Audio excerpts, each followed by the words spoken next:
Dans ce nouveau chapitre, nous allons nous intéresser à une nouvelle notion relative aux événements qui est la notion de propagation des événements.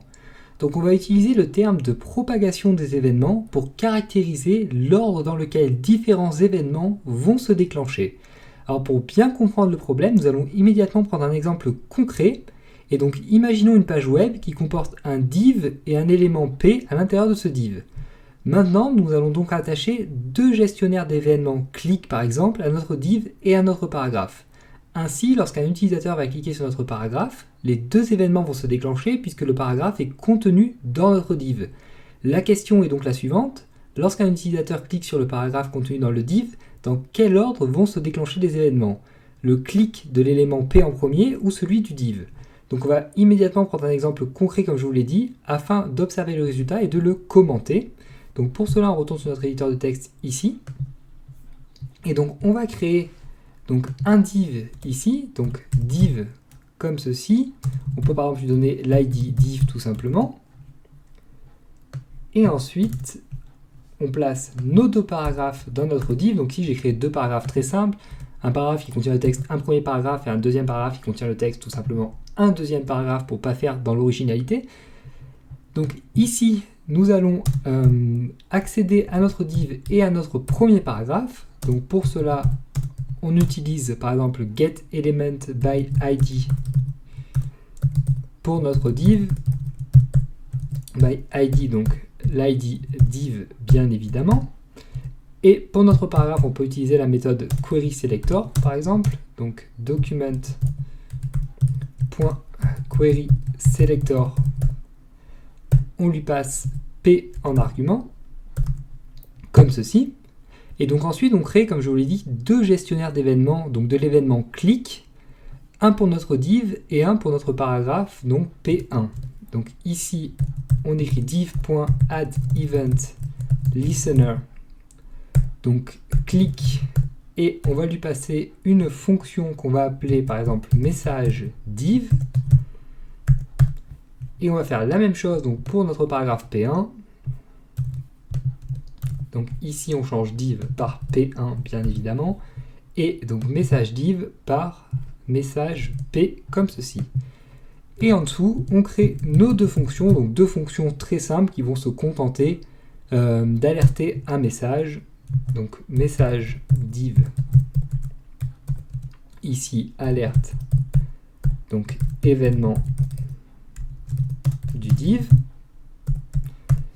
et donc message P, function message P, comme ceci, alerte, événement du paragraphe, tout simplement. Donc on enregistre, et on va exécuter tout cela immédiatement dans notre navigateur. Donc ici, on est d'accord que nos deux paragraphes sont bien contenus dans notre div, et donc je vais cliquer sur mon élément P1, et nous allons voir dans quel ordre donc les événements vont se déclencher. Donc lorsque je clique, vous voyez qu'on a tout d'abord la boîte de dialogue événement du paragraphe qui s'ouvre, et ensuite événement du div. Donc comme vous pouvez le voir ici, c'est bien l'événement du paragraphe qui se déclenche avant celui du div. Et donc cela m'amène à la notion de sens de propagation des événements. Alors la première chose que vous devez absolument comprendre est que l'endroit où vous initiez votre événement n'a aucune influence sur le sens de propagation de celui-ci. En effet, donc un événement va toujours partir de la racine de notre arbre DOM, c'est-à-dire de notre élément HTML, vers l'élément le plus profond qui comporte un gestionnaire de cet événement. Donc cette descente le long de l'arbre DOM est appelée la phase de capture. Ensuite, donc une fois l'élément atteint, notez bien que l'événement ne va pas s'arrêter, mais va faire le chemin inverse et remonter le long de l'arbre jusqu'à l'élément HTML. Et cette deuxième phase de remontée est appelée la phase de bouillonnement. Alors je suppose qu'expliquer comme cela, cette notion de sens de propagation des événements doit vous sembler totalement abstraite, donc je vais essayer de faire très simple. Donc dans le code ici, nous avons donc créé deux gestionnaires d'événements, donc pour l'événement clic, que nous avons attaché à notre div et à notre paragraphe, donc P1, le premier paragraphe ici. Alors ce que vous devez bien comprendre, c'est que lorsqu'on va cliquer sur notre paragraphe, lorsqu'on va cliquer sur notre div, l'événement clic en soi va parcourir tout le DOM en partant de la racine, c'est-à-dire en partant de l'élément HTML. Donc il va descendre le long de l'arbre DOM, donc dans l'élément ensuite body, puis dans l'élément div et dans l'élément p. Donc il va aller jusqu'à l'élément le plus profond qui contient un gestionnaire de l'événement click. Et une fois qu'il a atteint donc cet élément p, il va faire le chemin inverse et il va donc remonter dans notre div, dans notre body et dans notre HTML. Et c'est donc cela qu'on appelle la propagation d'un événement. En fait, un événement, si vous voulez, part toujours de la racine, donc va jusqu'à l'élément le plus profond qui contient un gestionnaire donc relatif à l'événement en question, et va ensuite remonter le long de l'arbre DOM. Et donc cette première phase de descente s'appelle la phase de capture, et la deuxième phase s'appelle la phase de bouillonnement. Alors dans l'exemple que nous avons pris, nous avons pu observer que le gestionnaire d'événements lié à notre paragraphe était activé avant celui lié à notre div. Et nous pouvons donc en déduire que les événements click vont se déclencher par défaut durant la phase de remontée, c'est-à-dire durant la phase de bouillonnement, puisque si l'événement donc à chaque fois part de l'élément HTML et descend donc le long de notre arbre, il doit rencontrer normalement le div avant le paragraphe. Et donc si l'événement lié au paragraphe se déclenche avant celui du div, cela signifie que les événements vont se déclencher, les gestionnaires d'événements vont se déclencher dans la phase de remontée, c'est-à-dire lorsqu'on part du paragraphe et qu'on va vers l'élément HTML. Puisque encore une fois, donc l'événement lié à notre paragraphe se déclenche avant celui lié à notre div. Donc vous, de votre côté, contentez-vous simplement de retenir que les événements donc, vont se déclencher par défaut durant la phase de remontée, c'est-à-dire durant la phase de bouillonnement dans l'arbre DOM.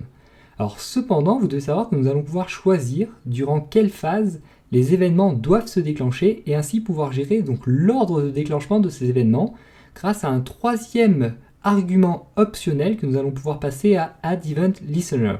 Donc cet argument va prendre la forme d'un booléen, c'est-à-dire soit true, soit false, et si on indique la valeur false, qui est la valeur par défaut, on choisit de ne déclencher l'événement que lors de la phase de bouillonnement.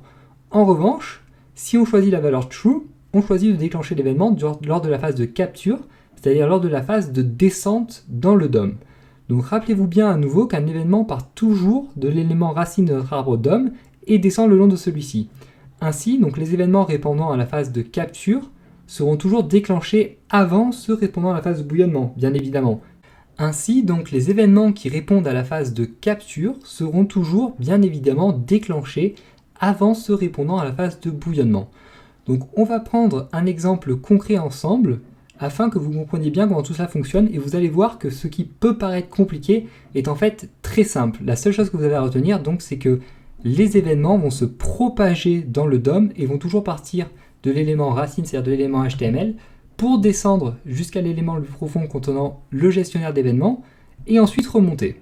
Donc ici ce qu'on va faire c'est qu'on va accrocher plusieurs gestionnaires d'événements à différents éléments et on va faire en sorte que certains se déclenchent durant la phase de bouillonnement et que d'autres se déclenchent durant la phase de capture. Donc on va effacer tout cela et on va repartir avec une feuille vierge afin donc qu'on comprenne bien ensemble comment tout fonctionne.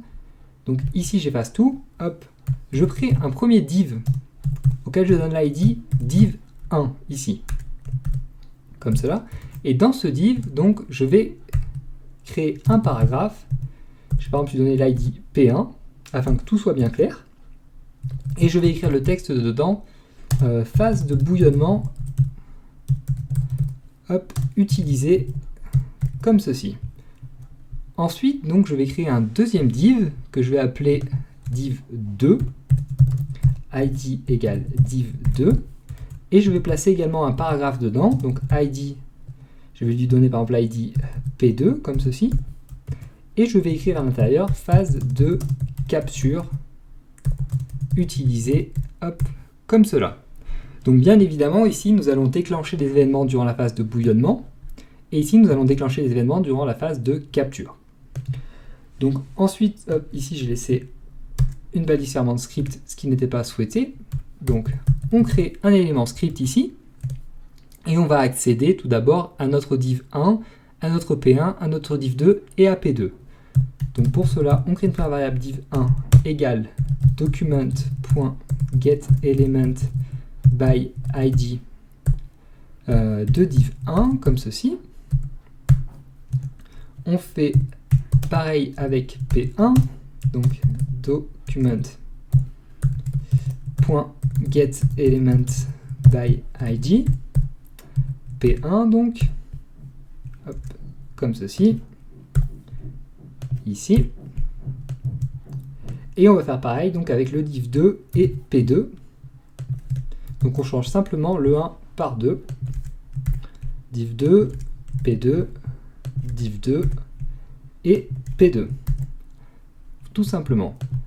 Donc ici, on va tout d'abord utiliser la phase de bouillonnement pour div1 et P1. Donc je vais l'écrire en toutes lettres, afin que ce soit bien clair.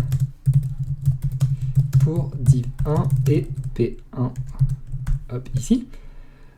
Donc on va utiliser la méthode addEventListener comme d'habitude, donc .addEventListener. Donc on va accrocher des événements de type click à notre div1 et à P1. Et donc on va mettre par exemple message div1 hop, en fonction. Et ici on va faire pareil avec P1, donc P1.addEventListener, hop, click et message P1 comme cela. Très bien. Et donc ensuite, hop, on va créer nos deux fonctions, function, donc message div1. Donc je vais tout écrire sur une ligne afin que tout soit bien lisible sur le même écran, car sinon ça risque de descendre un peu trop bas. Donc on va tout simplement créer une alerte événement du div 1, comme ceci. Hop, ici. Et donc une deuxième fonction, function message P1 cette fois-ci, dans laquelle on place une alerte également, événement du paragraphe P1, comme cela. Donc un point virgule ici et un point virgule ici. Et donc on va utiliser la phase de capture pour notre div 2 et P2. Donc phase de capture utilisée pour div 2 et P2. Donc on va utiliser une nouvelle fois la méthode addEventListener. Donc addEventListener. Donc toujours les événements de type click. On va utiliser une fonction cette fois-ci message div2 et ici on va préciser donc le troisième paramètre optionnel true, donc afin que l'événement se déclenche durant la phase de capture une nouvelle fois. Et donc p2.addEventListener hop, click ici, message p2 et true une nouvelle fois comme cela. Et donc on crée nos deux fonctions. Donc ici je vais me permettre de récupérer les deux fonctions ici, de les copier et de les coller et de changer simplement 1 par 2 ici et 1 par 2 ici également. Donc ici on va enregistrer tout cela, on va exécuter et je vais vous expliquer bien précisément comment ça fonctionne. Alors avant cela, hop, je vais changer ici, j'ai fait une petite erreur, il faut mettre un E majuscule ici et ici bien évidemment, sinon ça ne fonctionnera pas. Et je vais également donc rajouter un style pour différencier bien mes deux divs. Donc ici je vais rajouter un élément style comme ceci, tout simplement. Et je vais appliquer quelques styles CSS à mon div, donc rien de bien formidable. Border 2 points, 1 pixel solide orange par exemple. Hop, un padding de 20 pixels et une marge de 10 pixels afin que nos deux divs soient bien reconnaissables. Donc on retourne sur notre navigateur ici, on met à jour, donc vous voyez bien qu'on a nos deux divs, donc notre div 1 qui contient notre premier paragraphe et notre div 2 qui contient notre deuxième paragraphe tout simplement. Donc lorsque je clique sur mon premier paragraphe ici, on a bien l'événement du paragraphe qui se déclenche avant l'événement du div. Ce qui est tout à fait normal puisqu'ici je vous rappelle donc on utilise bien la phase de bouillonnement, c'est-à-dire donc que les événements vont se déclencher lors de leur remontée dans le DOM, donc en partant de l'élément le plus profond qui possède le gestionnaire d'événements, c'est-à-dire P1, jusqu'à donc l'élément HTML. Donc dans l'ordre, ça va être tout d'abord l'événement lié à P1 qui va se déclencher, puis ensuite l'événement lié à div1. Pour le div2 et le paragraphe 2, en revanche, vous allez voir que ça va être l'inverse. Vous voyez bien ici, donc on a l'événement du div2 qui se déclenche avant l'événement du paragraphe P2. Donc pourquoi? Une nouvelle fois, car cette fois-ci, nous avons décidé de déclencher les deux événements dans la phase de capture, c'est-à-dire lors de la descente dans le DOM. Et donc vu que les événements vont se propager lors de la descente de l'élément HTML jusqu'à l'élément le plus profond qui contient l'événement en question, dans ce cas-là, donc l'événement va toucher le div2 avant d'arriver à P2. Et donc l'événement lié au div2 va se déclencher avant l'événement lié au paragraphe 2. Donc encore une fois, il n'y a qu'une chose à retenir, c'est que les événements donc, vont toujours partir donc, de l'élément HTML vers l'élément le plus profond qui possède un gestionnaire d'événements donc relatif, et ensuite vont aller dans le sens inverse, c'est-à-dire remonter de l'élément le plus profond vers l'élément HTML. Et vous allez pouvoir, avec la méthode addEventListener, décider si vous souhaitez que les événements se déclenchent lors de leur descente dans le DOM, c'est-à-dire lors du passage de l'élément HTML vers l'élément le plus profond, ou lors de leur remontée, c'est-à-dire lors du passage de l'élément le plus profond vers l'élément HTML. Et c'est donc ce que nous avons fait ici, donc en choisissant ici de déclencher lors de la phase de bouillonnement, c'est-à-dire lors de la remontée, et ici lors de la phase de capture, c'est-à-dire lors de la phase de descente. Donc on va prendre maintenant un deuxième exemple un petit peu plus complexe qui va mêler l'utilisation des phases de capture et de bouillonnement afin d'être certain de bien comprendre cette notion de propagation des événements et cette notion d'ordre de déclenchement des différents événements. Donc on retourne ici sur notre éditeur de texte. Alors on va supprimer tout ce qui est relatif à notre div 2 ici. On ne va plus utiliser maintenant que notre div 1 et notre P1. Hop, on va changer le texte dans notre paragraphe P1. Donc on va par exemple écrire un exemple plus et on va mettre complexe entre des balises strong comme ceci. Ici donc on va garder quand même ce qui est relatif à div 1 et P1 car cela ne va pas changer. On va supprimer tout ce qui est en dessous, on va le refaire par la suite, c'est pas bien grave. Et on va également vouloir accéder cette fois-ci à notre élément body. Donc pour cela, on crée une variable body et on y accède via document.body, comme ceci. Et on va aussi vouloir accéder à notre élément strong, donc var strong égale donc document.querySelector et on passe strong en argument de la méthode ici. Alors ce qu'on va faire, c'est qu'on va vouloir utiliser la phase de capture pour strong et pour P1 et la phase de bouillonnement pour le div 1 et pour le body. Et donc bien sûr, on va évidemment attacher 4 événements click à strong, à P1, au div 1 et au body. Donc pour cela, on commence avec notre paragraphe P1, donc P1.addEventListener comme ceci. Donc l'événement click ici, alors la fonction on va l'appeler CP1 par exemple, et on va passer true en troisième argument, puisqu'on souhaite ici utiliser la phase de capture comme je vous l'ai dit pour strong et pour P1. Donc pour strong on va faire pareil, strong.addEventListener listener ici, donc toujours un événement click. On va appeler notre fonction CS et on va également passer true en troisième argument. On va créer nos deux fonctions immédiatement, donc function CP1 ici, donc qui se contente d'alerter le message capture paragraphe par exemple, comme ceci, un point virgule ici et un point virgule ici, et notre function donc CS qui se contente elle d'alerter capture strong comme ceci, donc un point virgule ici et un point virgule ici à nouveau.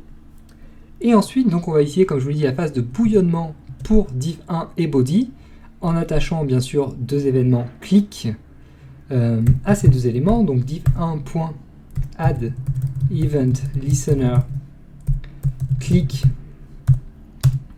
bd1 comme ceci et body.addEventListener à nouveau click et cette fois-ci on va appeler notre fonction bb par exemple Donc BB pour body bouillonnement, bien évidemment. Et on crée donc nos deux fonctions à nouveau. Function BD1 qui alerte bouillonnement div, comme ceci. Un point virgule ici, un point virgule ici. Et une fonction donc BB qui alerte L bouillonnement body, hop, comme cela, donc point virgule, point virgule. Donc normalement tout est bon ici, on enregistre et on affiche. Hop, donc ici. Donc ici, si je clique sur mon élément strong, vous voyez donc tout d'abord on a l'événement lié au paragraphe qui se déclenche. Ensuite, on a l'événement lié à strong, puis l'événement lié au div, et finalement l'événement lié au body. Alors, donc, pourquoi dans cet ordre-là? Encore une fois, donc ici, nous avons choisi d'utiliser la phase de capture pour les événements liés à notre paragraphe et à notre élément strong, et la phase de bouillonnement pour les événements liés à notre div1 et à notre body. Donc la phase de capture, encore une fois, c'est lors de la descente de l'événement dans l'arbre DOM. Donc c'est la première phase de notre événement. Donc tout d'abord, l'événement part d'ici, et il descend dans notre arbre jusqu'à toucher l'élément le plus profond qui possède un gestionnaire de l'événement en question. Donc ici, tout d'abord, il part de HTML, hop, ensuite il se propage dans le body, puis il se propage dans le div, dans le paragraphe, et ensuite dans l'élément strong. Alors comme ici, les deux seuls éléments qui répondent à la phase de capture sont le paragraphe et l'élément strong, donc tout d'abord, l'événement lié au paragraphe va se déclencher, puis l'événement lié à l'élément strong. Ensuite, donc, l'événement va remonter dans l'arbre, donc durant la phase de bouillonnement cette fois-ci, il va remonter, donc il va repasser de strong au paragraphe, au div, au body et à l'élément HTML. Et donc ici, il va rencontrer l'événement du div qui se déclenche lors de la phase de bouillonnement, et puis l'événement lié au body qui se déclenche également durant la phase de bouillonnement. Et donc on a bien l'ordre P1, strong, div et body. Donc on peut le refaire une deuxième fois si vous souhaitez. Donc ici, lorsque je clique sur mon élément strong, hop, on a bien la capture du paragraphe. Donc lors de la descente, il arrive sur le paragraphe P1 qui possède un événement de type click qui se déclenche lors de la capture, puis sur l'élément strong qui possède également un événement de type click qui se déclenche lors de la capture, et ensuite donc l'événement remonte dans le DOM, il tombe sur le div qui possède un élément de type click qui se déclenche durant le bouillonnement, et il arrive sur le body qui possède également un événement de type click qui se déclenche également durant le bouillonnement. Donc évidemment ici, si on clique sur notre paragraphe en soi, l'événement donc lié à notre élément strong ne va pas se déclencher puisqu'on n'a pas cliqué sur l'élément strong en soi. Donc ici on a bien la capture du paragraphe, puis immédiatement après donc le bouillonnement du div et le bouillonnement du body, car encore une fois donc notre paragraphe ici est bien contenu dans notre div. Si je clique ailleurs sur ma page, donc même en dehors de mon div ici par exemple, on n'aura plus que l'événement lié au body qui va se déclencher bien évidemment, puisqu'on n'a pas cliqué sur notre div ni sur les éléments de notre div. Si je clique que sur mon div mais pas sur mon paragraphe, donc par exemple ici en haut, on a donc le bouillonnement du div, puis le bouillonnement du body qui se déclenche, donc les deux événements clics qui se déclenchent, mais pas les événements liés au paragraphe et à l'élément strong bien évidemment, puisqu'on n'a pas cliqué dessus. Donc voilà tout pour ce chapitre concernant la propagation et le sens de propagation des événements. Donc encore une fois, au final c'est assez simple, vous devez simplement retenir donc que tous les événements JavaScript vont se propager et vont partir donc de la racine de l'arbre DOM, c'est-à-dire de l'élément HTML, puis descendre dans l'arbre DOM jusqu'à l'élément le plus profond contenant le gestionnaire de l'événement en question, et ensuite remonter, donc retourner dans l'autre sens, c'est ce qu'on appelle la phase de bouillonnement, de l'élément le plus profond vers l'élément HTML. Et donc lors de la première phase, la phase de descente, c'est-à-dire la phase de capture, tous les gestionnaires qui réagissent à la phase de capture vont se déclencher. Puis ensuite, lors de la deuxième phase, la phase de bouillonnement, celle de remontée, les gestionnaires donc, qui réagissent à la phase de bouillonnement vont se déclencher à leur tour.